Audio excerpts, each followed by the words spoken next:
네, 08 수능 물리1, 물리2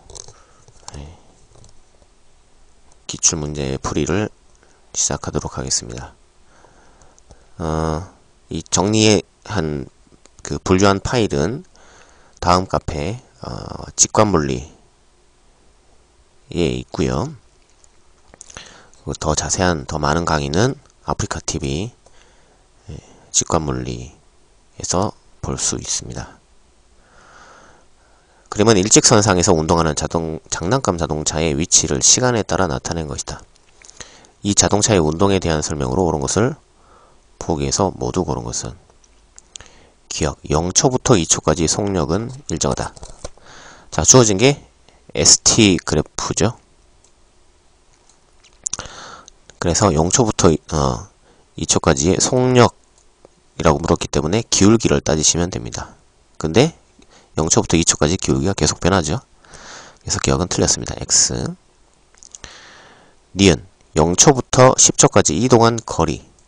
이동한 거리는 말 그대로 순전히 운동한 거리가 얼마냐라는 건데, 지금 그림에서 보시면은 0초에서 3초까지는 12m를 쫙 갔어요.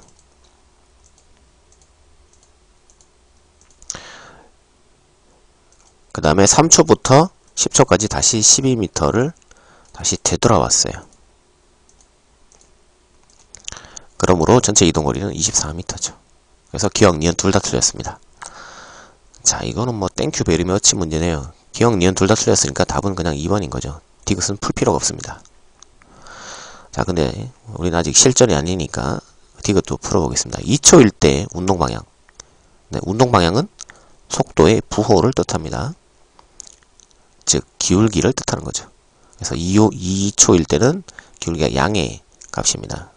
그러면 이제 플러스 X방향으로 갔다라고 볼 수 있고, 8초일 때 운동방향.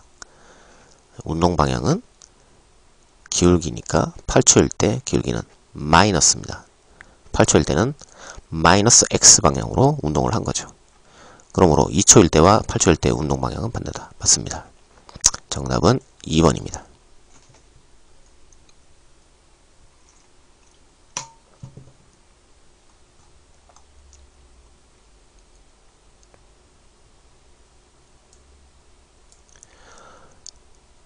그리고 가와 같이 직선 도로에서 10m 떨어져 있던 철수와 영희가 자전거를 타고 동시에 출발을 했다.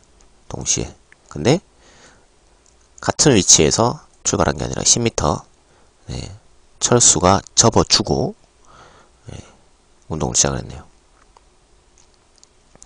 옳은 것을 골라보시오.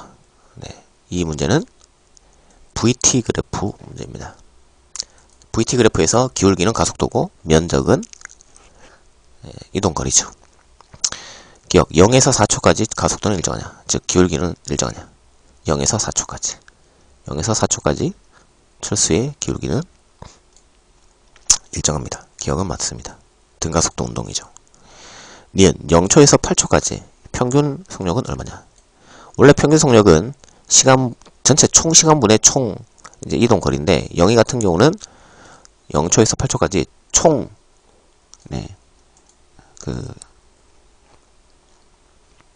이동거리를 먼저 계산을 한번 해봅시다. 이동거리는 요 삼각형을 계산을 해야겠네요. 영희 같은 경우는 삼각형의 면적은 지금 보니까 8, 4, 32, 16 나오네요. 16 그 다음에 나누기 그 다음에 8이니까 2 뭐 이렇게 나오네요. 근데 사실 이제 영희는 지금 등가속도 운동을 했기 때문에 등가속도 운동의 특성상 영희는 평균 속도가 얼마냐면 최고 속도가 4인 경우에 소위 말하는 이 중간 속도라고 부르는 2가 평균 속도가 됩니다. 좀 알고 있으면 편할 것 같아요. 근데 당연한 얘기인 게, 원래 삼각형의 면적하고 그다음에 요만큼 사각형의 면적이 같잖아요. 그래서 요 중간에 있는 2라는 숫자가 중간 속도가 평균 속도가 됩니다. 등가속도 1대만. 그래서 다음부터 디귿 풀 때는 굳이 전체 거리를 전체 시간으로 나누는 이런 시간 낭비는 안 하셔도 됩니다. 그냥 중간 최고값이 4라면 중간값 2가 평균 속도가 된다. 좀 알고 계십시오. 0이만 그렇습니다. 철수는 안 그렇습니다. 가끔 이제 이 문제를 철수로 바꿔서 내는 경우도 있는데, 그러면 이제 좀 배운 학생들은 거의 대부분 아무 생각 없이 2가 답이네, 니은이 맞네, 이렇게 대답을 합니다. 철수임에도 불구하고 틀렸습니다. 철수인 경우는 면적을 따로 계산을 해 주셔야 돼요. 그래서 면적 집어넣고 그 다음에 8로 나눠 주셔야지 그게 평균입니다. 근데 영희처럼 직선 1차 함수로 표현된 거 한해서만 이 중간 속도 이 값이 평균 속도가 될 수 있습니다. 디귿 6초일 때 철수가 영희를 추월하느냐. 네, 추월한다. 추월은 어떤 물리량입니까? 네, 시간입니까? 거리입니까? 거리죠, 거리. 또는 위치입니다. 즉, 이 주어진 VT 그래프에서 면적을 먼저 계산을 하셔야 됩니다. 자, 6초일 때를 볼까요? 6초일 때를 보면, 영희는 이동거리가 요 정도 되네요. 그럼 요 정도니까 2, 6이 12 해서 6m를 가네요. 영희는 6m를 갑니다. 그럼 원래 10m가 있었는데 6m를 더 간 게 0이고요. 자, 철수는 면적을 계산 한번 해봐야겠네요. 자, 4초까지의 면적이 4초 속도가 4니까 이게 4, 4, 16 해서 8 되죠. 8 되고, 그 다음에 이제 요 면적이 더 플러스가 되죠. 요 면적은 2 곱하기 4 2 8 4 그러면 16m 아니지 8 그 다음에 16m네 16m. 네. 그러면 16m. 좀 이상하네요. 원래 수업 준비할 때는 16이 아니었던 것 같은데 다시 한번 확인해 봅시다. 6초까지 그러면 0이 있는 이 면적이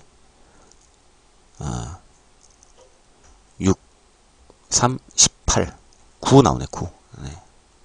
9네. 이거 잘못됐네. 그러면 0이 있는 원래 10m 앞서 있는데 9m를 더 간 거예요. 그죠? 그 다음에 철수가 16m를 따라잡았으니까 네, 여전히 3m 정도 차이가 나네요. 그래서 추월을 하지 못했습니다. 그죠? 그래서 답은 3번으로 하겠습니다.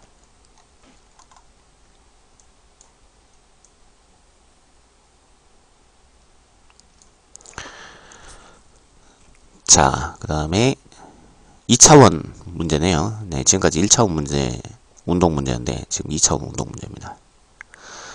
그림과는 사슴을 쫓는 표범과 도망가는 사슴이 운동한 경로를 나타낸 것이다. 0초부터 5초까지 표범은 곡선 경로를 운동했네요. 자, 근데 속력은 일정합니다. 그럼 얘는 무슨 운동한 거냐? 물리적으로는 등속력 운동을 했다라고는 얘기할 수 있는데 등속도 운동을 했다라고는 얘기할 수 없습니다. 왜냐하면 아시다시피 등속도는 속력만 일정해서 될 일이 아니죠. 운동 방향까지 직선이어야 됩니다. 근데 표본은 곡선으로 운동했기 때문에 절대 등속력 운동을 한 건 아닙니다. 등속도 운동을 한 건 아닙니다. 그럼 당연히 이런 경우는 평가 문제의 특성상 기억, 니은, 디귿 중에 하나가 꼭 표범은 등속도 운동을 했어 라는 게 있습니다. 그런가요? 네, 아니나 다를까 디귿에 있습니다. 디귿은 틀렸습니다. 사슴은 등가속도 직선 운동을 하였다. 네, 등가속도 직선 운동, 네, 이거를 보통 등가속도 운동이다 라고 하죠. 그림란은 표본과 사슴의 속력을 시간에 따라 나타내는 것이다. 기억, 사슴의 변이의 크기는 사슴의 이동거리와 같으냐? 네, 이거 맞는 얘기인 거죠. 왜냐하면 직선 운동에 한해서만 변이, 시점에서 종점까지 요 거리가 이동거리하고 같아질 수 있죠. 직선 운동인 경우에. 그 다음에 니은. 평균 속력은, 표범의 평균 속력은 그냥 계속 15입니다. 속력 자체는. 이걸 평균 속도라고 물어봤으면 이제 난감한데, 속력이 얼마냐, 평균 속력이 얼마냐 그랬으니까 그냥 계속 15로 갔었죠. 사슴의 평균 속력. 사슴은 등속력 직선 운동을 하고 있기 때문에 요 중간값이 사슴의 평균 속도가 되는 거죠. 또는 평균 속력이 되는 거죠. 사슴은 7.5 정도밖에 안 되네요. 그림상, 그죠? 그래서 표범이 더 크다. 맞는 거죠. 기억, 니은이 정답입니다. 답은 3번이고요. 표범은 등속도 운동이다. 네, 아닙니다. 등속력 운동이라고 하는 게 맞습니다. 답은 3번입니다. 자, 뭐 굉장히 기본적인 문제였습니다. 자, 그 다음에 작용 반작용 문제가 출제가 되었는데 한번 풀어보겠습니다. 그림은 영희가 지면에 서서 철봉을 일정한 힘 W로 당기고 있습니다. 자, 문장 구조를 잘 보셔야 되죠. 영희가 철봉을 W라는 힘으로 당기고 있습니다.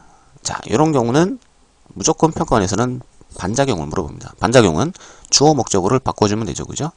그래서 영희가 철봉을 W로 당긴다 라고 물어보면 반작용은 철봉이 영희를 W로 위로 당겨준다 라고 하시면 됩니다. 그 다음에 철수가 W인 역기를 들어 올린다 라고 되어 있네요. 그러면 반작용은 역기가 철수를 들어 올린다의 반대말은 내리 누른다. 요게 반작용이 되는 거죠. 그리고 정지에 있습니다. 힘의 평형이라는 얘기인 거죠.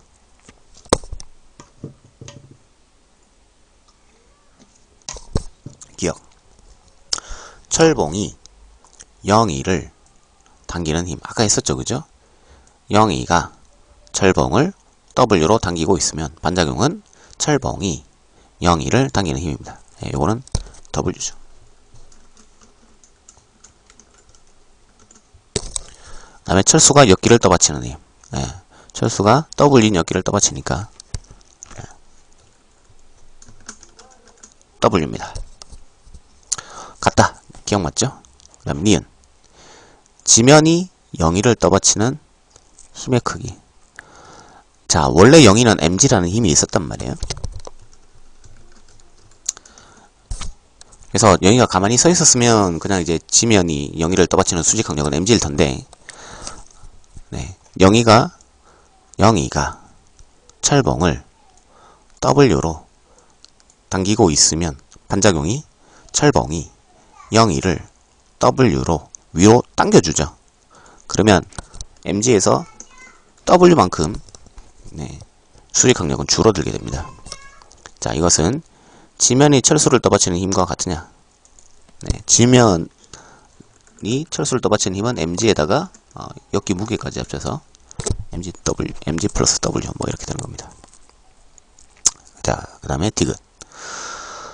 그래서 작다. 맞네요. 그죠? 그래서 기억, 니은이 답입니다. 정답은 3번입니다. 자, 그 다음에 지면이 철수를 떠받치는 힘.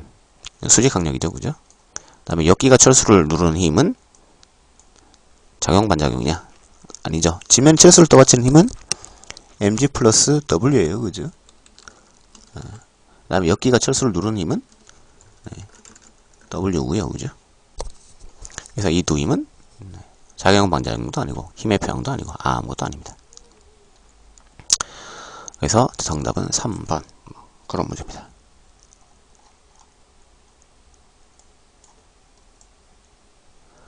자, 17번 문제입니다. 그림 가와 같이 물체 A가 질량 M인 물체 B를 도래를 통해서 실로 연결되어 정지. 자, 정지란 말은 힘의 평형이죠. 자, 기억 풀어볼까요? A의 질량은 B의 질량보다 크냐? 왠지 맞는 것 같죠? 왜냐면 A가 그림상 약간 아래쪽으로 축 처져 있잖아요. 그죠? 축 처져 있으니까 A가 조금 무겁나? 절대 그렇게 생각하시면 안 돼요. 정지에 있다고 돼 있잖아. 이건 힘의 평형이라는 거거든. 그 말인즉슨 A가 받는 중력과 B가 받는 중력이 똑같다는 거예요. 그러니까 질량은 무조건 같아야 됩니다. 기억은 틀렸습니다. 선생님, 근데 왜 이렇게 그 높이가 다를 수 있나요? 상관없습니다. 처음에 실험 세팅을 할 때 실험하는 사람이 여러분들로 하여금 헷갈리게 만들려고 그냥 이렇게 세팅해서 놔두는 거예요. 그럼 어차피 이게 질량이 똑같으니까 계속 정지해 있는 거예요.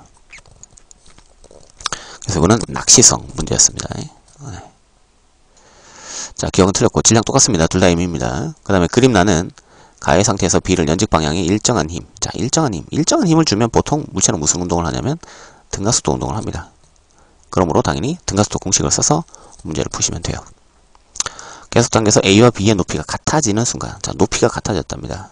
이 말인즉슨 이동거리가 h다 라는 걸 준 거죠.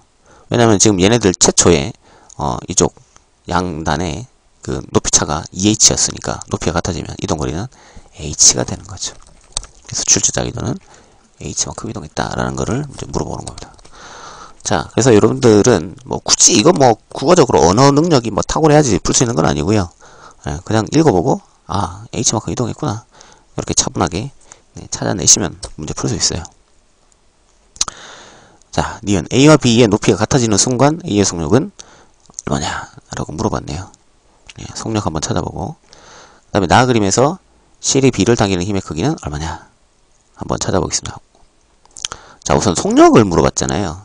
속력을 물어보면 여러분들이 참 많이 당황을 하는데 의외로 되게 이제 쉽게 풀 수 있는 게 뭐냐면 지금 그림상 위치 에너지가 자꾸 이제 얘네들이 이제 다시요. 자, 지금 속력을 물어봤는데 보통 속력이 변하면은 위치 에너지가 이제 변해서 운동 에너지가 증가하는 상황이 거의 99%입니다. 근데 이 문제가 이제 조금 헷갈리는 이유가 뭐냐면 얘네들이 높이가 변하고 있지만 위치 에너지 그러니까 전체 총 위치 에너지가 이렇게 뭐 증가하거나 감소하는 거나 뭐 이런 건 아니다. 무슨 얘기냐면 B가 지금 그림상 이제 원래 이 정도 높이에 있다가 얘가 이제 h만큼 이렇게 이동을 한단 말이에요. 그러면 이제 B의 위치 에너지는 mgh만큼 낮아진 거예요. 그럼 일반적으로 mgh만큼 위치 에너지 낮아지면 운동 에너지 증가한다 이렇게 배웠지만 문제는 뭐냐면 A가 낮은 데 있다가 얘가 다시 위로 올라갑니다. 그래서 이 A가 위치 에너지가 다시 또 높아지죠. 그럼 B가 mgh 낮아지고 A는 다시 mgh 높아지니까 전체적으로 봤을 때 위치 에너지 변화량은 없습니다. 그래서 역학적 에너지 보존 법칙을 쓸 수가 없어요. 기본적으로. 자, 그런데 속력은 어떻게 변할 수 있느냐? 바로 이제 이 F 때문에 그렇습니다. 그래서 F 때문에 속력이 변했기 때문에 그거를 이용해서 속력을 찾으셔야 돼요.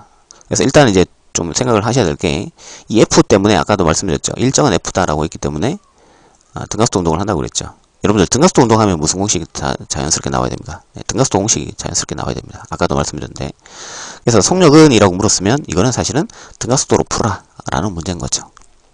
그래서 여러분들이 꼭 이것만은 좀 기억을 해주세요. 역학 문제에서 항상 나오는 질문이 속력이 얼마예요? 뭐 이동거리가 얼마예요? 뭐 이런 질문인데 속력이 얼마예요? 또는 이동거리가 얼마예요? 그러면 거의 99%는 역학적 에너지 보존 법칙으로 다 풀립니다.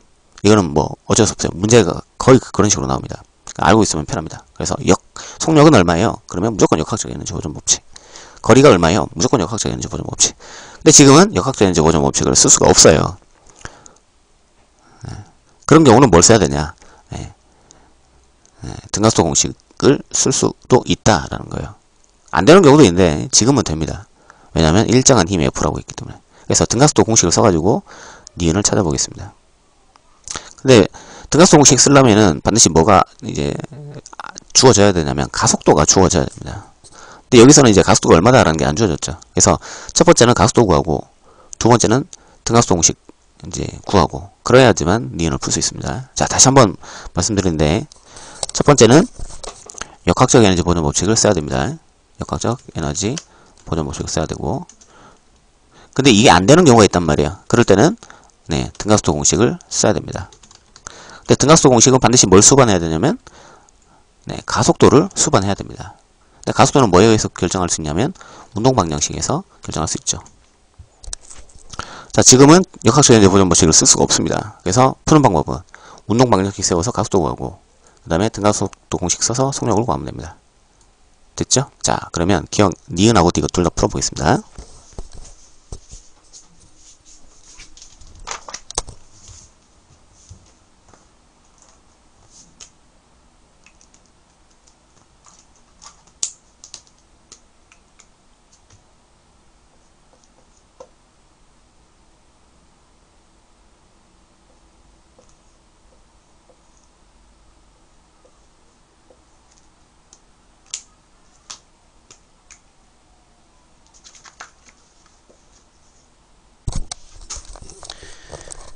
자, 지금 이제 A가 받는 힘은 이쪽 방향으로 mg가 있고, 이쪽 방향으로 장력이 있고, B는 이쪽 방향으로 mg 있고, 그 다음에 장력 있고, 그 다음에 하나 더 F가 있고. 자, mg, 그 다음에 여기 mg, 여기 F는 뭐라고 하냐면 외력이라고 부릅니다. 외력. external force. 외부에서 가는 힘. 외력. 그에 반해서 T하고, 여기 T는 내력이라고 합니다. 두 물체들 사이에서 서로서로 주고받는 힘. 이런 거는 내력, internal force. 내부에서 주고받는 힘이다. 이런 뜻인데, 자, 형제 두 명이 있는데, 이 형제들이 서로 확 치고받고 싸우고 있어요. 이런 경우는 이제 물리에서는 내력이 작용한다라고 하고, 형제 두 명이 뚜벅뚜벅 길을 걸어가는데, 깡패 아저씨가 얘네들을 괴롭혀요. 이런 경우는 외력이 작용한다라고 합니다. 가속도는 뭐에 의해서 결정되냐면, 질량분의 F에 의해서 결정되는데, 요게 뭐냐? 외력입니다. 외력. external. 그 다음에 summation. 그래서 외력의 총합으로 가속도가 표현이 됩니다. 개의 가속도는. 그래서 여기다가 m 쓰시고요. 그 다음에 여기 mg, 그 다음에 여기 f 쓰시고, 그 다음에 여기 mg를 쓰시는데, 이 mg의 부호는 얘네들은 지금 어차피 전체적으로는 이제 이쪽으로 운동을 하는데, 얘네들은 운동하는 방향으로 힘을 주고 있으니까 운동이 증가하게끔 해주죠. 그런 경우는 이제 플러스라고 해주고, 얘는 운동하는 방향에 대해서 반대로 작용한단 말이에요. 결국은 이런 경우는 이제 운동을 방해한다라고 해서 마이너스를 써줍니다. 그래서 여기는 반드시 마이너스를 써주셔야 돼요.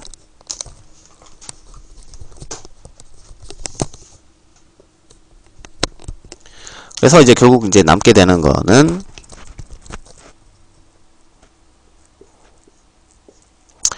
m분의 f가 되는 거죠. 그래서 이제 가속도를 이제 찾았습니다. 그 다음에 두 번째는 등가속도 공식을 써야죠. 등가속도 공식. 자, 등가속도 공식은 자리가 비좁으니까 여기다가 쓰는 걸로 하겠습니다. 자, 등가속도 공식. 등가속도 공식. 1번. V는 V0 플러스 AT. 2번. S는 V0T 플러스 2분의 1 AT제곱. 3번. 2의 S는 V제곱 마이너스 V0의 제곱. 자, 1번은 언제 씁니까? 라고 물어보면, 시간이 주어질 때 또는 시간을 물어볼 때. 2번은, T가 주어졌을 때, 그리고 S를 물어볼 때. 또는 뭐, 반대로 S가 주어지고 T를 물어볼 때. 이게 헷갈린다. 그러면 이제, 문장 구조상 T하고 S가 이제 언급이 되어 있으면 쓴다라고 보시면 되고. 3번 공식은, T는 없이 S만 언급이 되어 있을 때 쓰는 겁니다. 지금 여기서는 이제 얘네들의 그 이동 거리가 이제 H만큼 이동 거리가 있고요. 그 다음에 나중 속도가 얼마냐라고 물어봤죠. 그 뭐에 대한 언급이 없냐면 T에 대한 언급이 전혀 없어요. 이동 거리가 H다 이거밖에 없죠. 그러니까 이 문제는 등가속도 공식 3번 문제인 거예요. 그러면 처음 속도는 0이었기 때문에 나중 속도는 여기서 구할 수 있죠. 그래서 나중 속도 V는 루트 2AS로 구할 수 있어요. 그래서 루트 2, 그 다음에 m분의 f, 그 다음에 h. 요게 속력입니다. 자,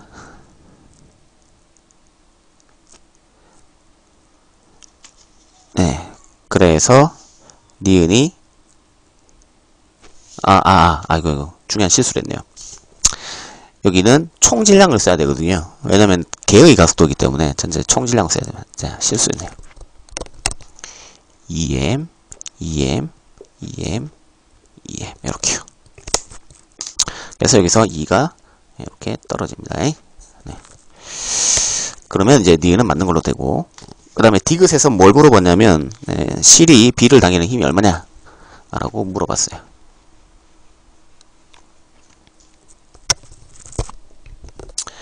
디귿에서는 실이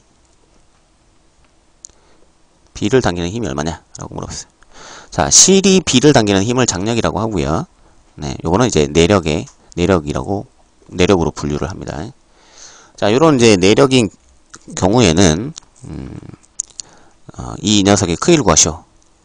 그럼 뭐 사실은 이제 장력은 내력으로 작용합니다라고 얘기를 하면 마치 장력은 항상 내력으로만 작용하는 걸로 오해를 하시는데요. 그렇진 않아요. 장력이 외력으로 작용하는 경우도 있어요.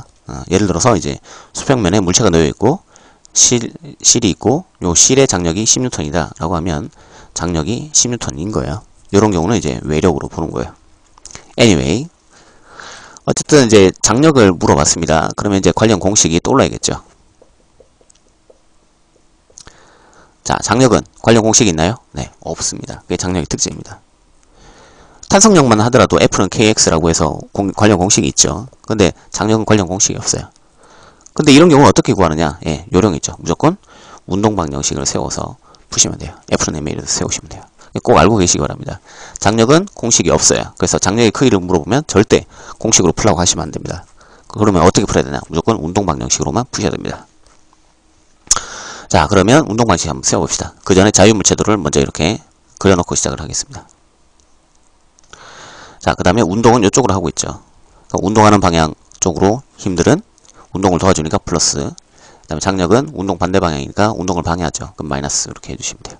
그러므로 운동 방정식은 mg 플러스 f 이퀄 t, 아니 다시 mg 플러스 f 마이너스 t 이퀄 ma 이렇게 하면 돼요. 자, 여기서 또 헷갈리는 게 뭐냐면 여기 질량을 m으로 써야 되냐 2m으로 써야 되냐 그걸 좀 헷갈릴 수 있는데, 아까 우리가 이제 가속도 구할 때는 개의 가속도를 구했었죠. 전체 개의 가속도를 구했으니까 당연히 질량은 2m이 맞아요.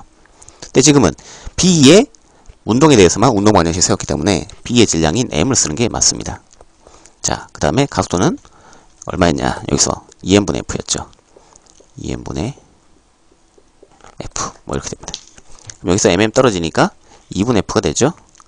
그러면 이제 얘를 좌변에다가 넘기면 요 F랑 계산하면 2분의 F로 바뀌고 T는 우변에 넘어오고, 그래서 땡땡땡, 네, T를 우변에 넘기면 T 이코르 mg, 그 다음에 F를 좌변에 넘기면 2분의 F, 요게 네, 장력이 됩니다.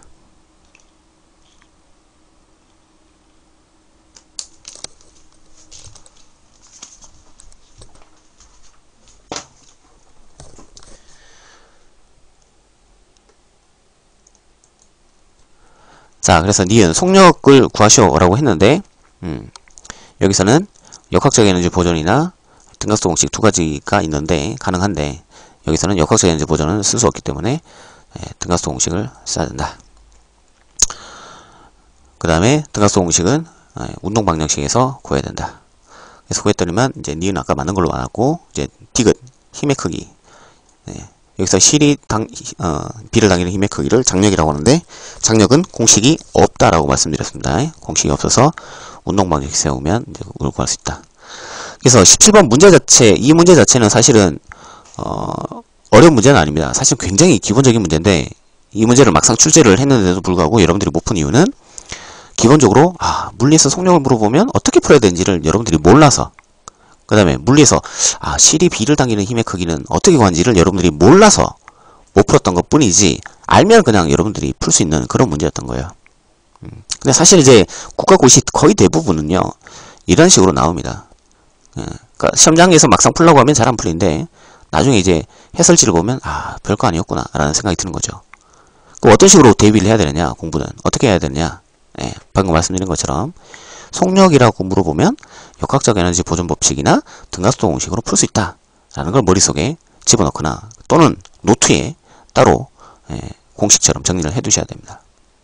그 다음에 이해처럼 위치 에너지가 변하지 않는 그런 경우는 역학적 에너지 보존 법칙 쓸 수 없고 등가속도 공식만 써야 된다라는 거예요.